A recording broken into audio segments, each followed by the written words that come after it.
بسم اللہ الرحمن الرحیم الحمد للہ رب العالمین والصلاة والسلام علی سید الانبیاء والمرسلین محمد وآلہ وصحبہ اجمعین اما بعد اعوذ باللہ من الشیطان الرجیم بسم اللہ الرحمن الرحیم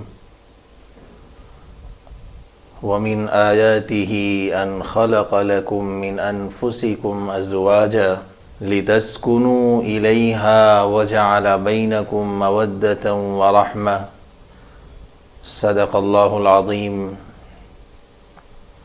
قال النبي صلى الله عليه وسلم تنكح المرأة لأربع لمالها ولحسبها وجمالها ولدينها فاظفر بذات الدين تربت يداك رواه البخاری.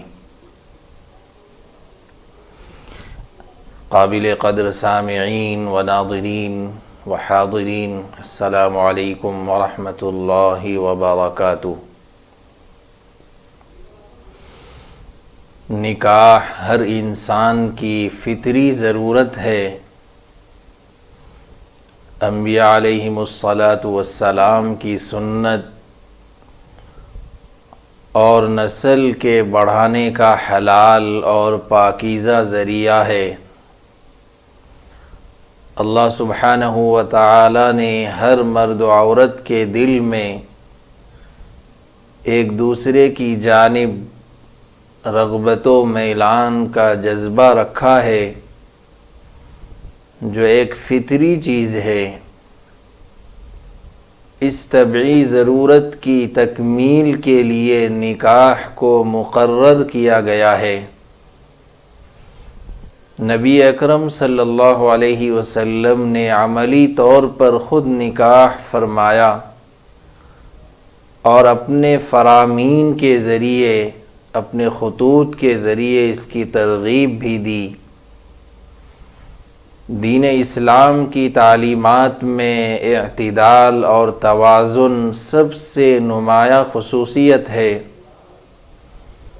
یہی وہ چیز ہے جو اسلام کی تعلیمات کو دنیا کے دوسرے مذاہب کی تعلیمات سے ممتاز بناتی ہے.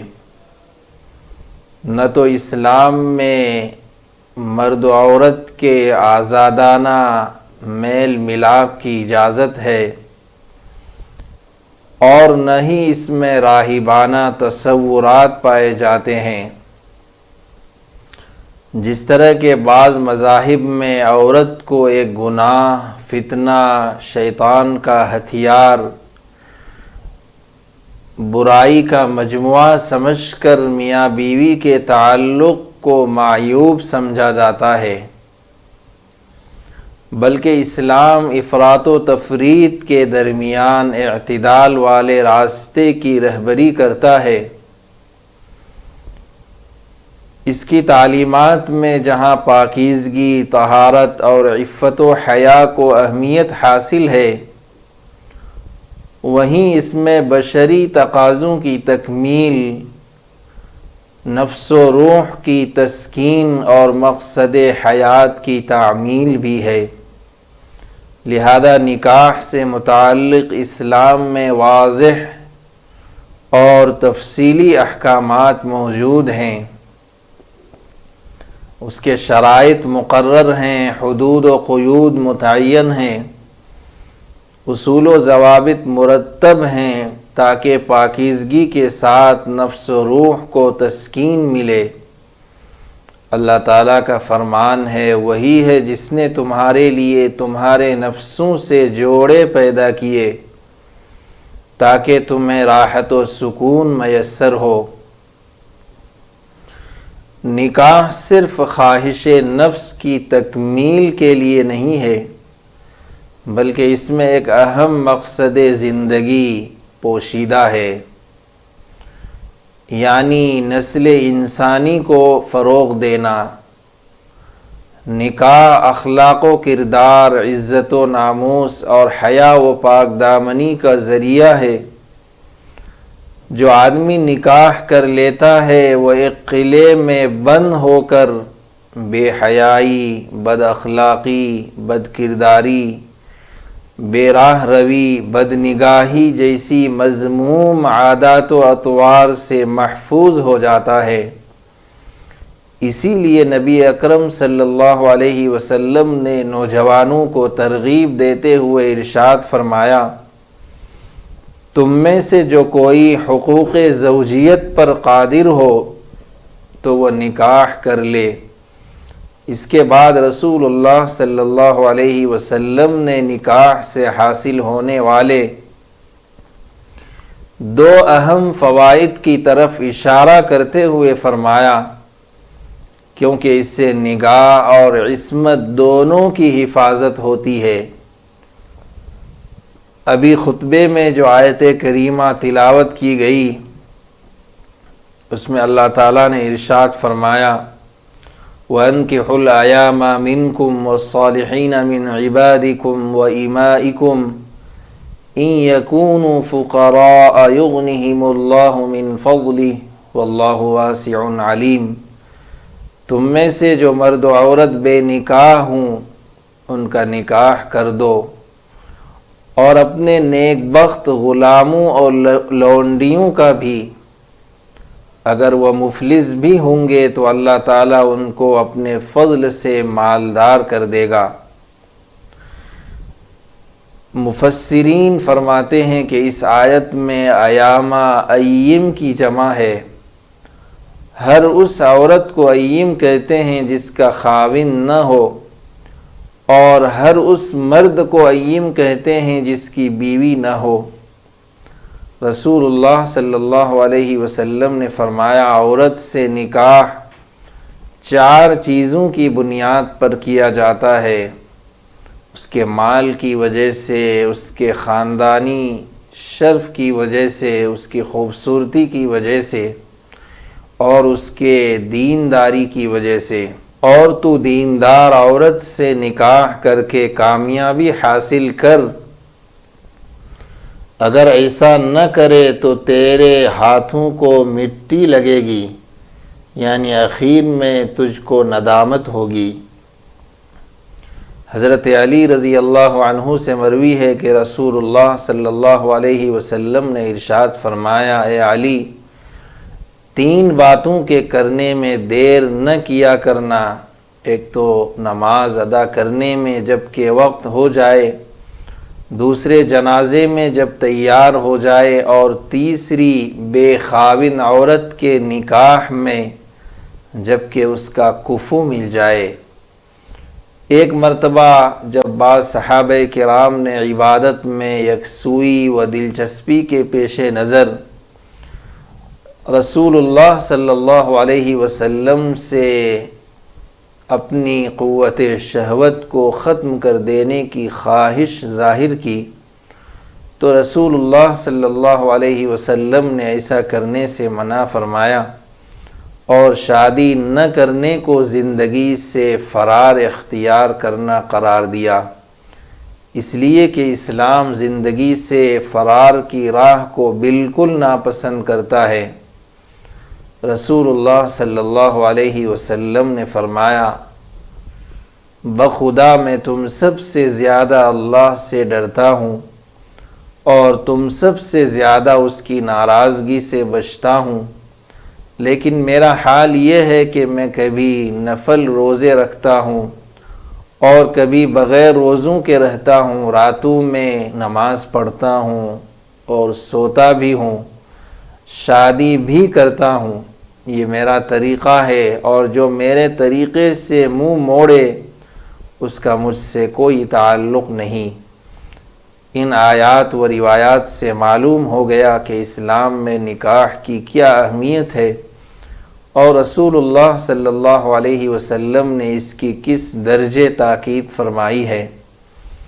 ہم سب جانتے ہیں کہ اسلام میں زنا کو حرام قرار دیا گیا ہے، اور اس کے مقابلے میں نکاح کو بہت آسان بنایا گیا ہے۔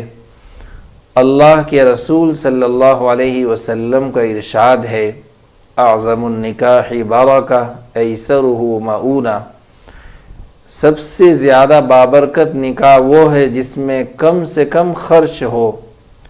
غور فرمائیے، معاملات میں سب سے زیادہ سستا معاملہ اگر کوئی تھا تو وہ نکاح تھا، مگر ہم ہی لوگوں نے آپس میں مل کر اس کو مہنگا بنا دیا اور رسوم و رواج کی زنجیروں میں اس طرح جکڑ دیا کہ غریب آدمی کے لیے تو یہ بہت بڑی مصیبت ہے، امیروں کے لیے بھی کسی زحمت سے کم نہیں۔ عام طور سے نکاح کے موقع پر بہت خرچ کیا جاتا ہے، دل کے ارمان نکالے جاتے ہیں، پرتکلف دعوتیں ہوتی ہیں، بڑی تعداد میں دولہا دلہن اور رشتہ داروں کے جوڑے تیار کیے جاتے ہیں۔ ان مصارف کے لیے بسا اوقات سودی قرض بھی لینے کی نوبت آ جاتی ہے، اور لوگ اس سے بھی پیچھے نہیں ہٹتے، مگر حدیث میں اللہ کے رسول صلی اللہ علیہ وسلم نے اس نکاح کو سب سے بہتر قرار دیا ہے جس میں سب سے کم خرچ ہو اور جو سب سے زیادہ آسانی سے انجام پائے۔ اللہ کے رسول صلی اللہ علیہ وسلم کی خدمت میں ایک عورت آئی اور کہا، مجھ سے نکاح کر لیجئے یا کسی اور سے میرا نکاح کر دیجئے۔ آپ خاموش رہے، وہ عورت بیٹھ گئی۔ کچھ دیر کے بعد ایک صحابی نے کہا، اے اللہ کے رسول، اس عورت کا نکاح مجھ سے کر دیجئے۔ آپ نے پوچھا، تمہارے پاس کچھ ہے؟ اس نے کہا، کچھ نہیں ہے۔ آپ نے فرمایا، کچھ تو ہوگا؟ اس نے عرض کیا، کچھ نہیں ہے۔ آپ نے فرمایا، اپنے گھر جاؤ اور دیکھو، جو بھی ہو لے آؤ۔ اللہ کے رسول صلی اللہ علیہ وسلم کی تاکید کے بعد وہ صحابی چلے گئے۔ کچھ دیر کے بعد واپس آئے اور کہا، میرے پاس کچھ نہیں ہے۔ آپ نے فرمایا، تمہارے پاس لوہے کی انگوٹھی تو ہوگی؟ انہوں نے عرض کیا، اے اللہ کے رسول، وہ بھی نہیں ہے، مگر اس وجہ سے نکاح روکا نہیں گیا۔ رسول اللہ صلی اللہ علیہ وسلم نے فرمایا، تمہیں جو کچھ قرآن یاد ہے اسے اس عورت کو سکھا دینا، اسی کے عوض میں اس کو تمہارے نکاح میں دیتا ہوں۔ ایک مرتبہ ایک نوجوان آپ کے پاس آیا اور کہا، اے اللہ کے رسول، میں نکاح کرنا چاہتا ہوں، لیکن کہیں پیغام بھیجتا ہوں تو لوگ مجھے اپنی لڑکی دینے سے انکار کر جاتے ہیں۔ وہ نوجوان پشنا لگانے یعنی فاسد خون نکالنے کا کام کیا کرتا تھا۔ ہمارے سماج میں بھی لوہار، نائی اور اس طرح کے لوگوں کو چھوٹی ذات کا سمجھا جاتا ہے۔ چونکہ وہ ایک معمولی پیشہ کرتے تھے، اس لیے لوگ انہیں اپنی بیٹی دینے کے لیے راضی نہ تھے۔ اللہ کے رسول صلی اللہ علیہ وسلم نے اس نوجوان سے فرمایا کہ تم فلاں قبیلے میں چلے جاؤ اور اس قبیلے کے سردار سے کہنا کہ مجھے رسول اللہ نے بھیجا ہے، آپ اپنی بیٹی سے میرا نکاح کر دیں۔ اس طرح اللہ کے رسول صلی اللہ علیہ وسلم نے اس کے نکاح کا بھی انتظام فرمایا۔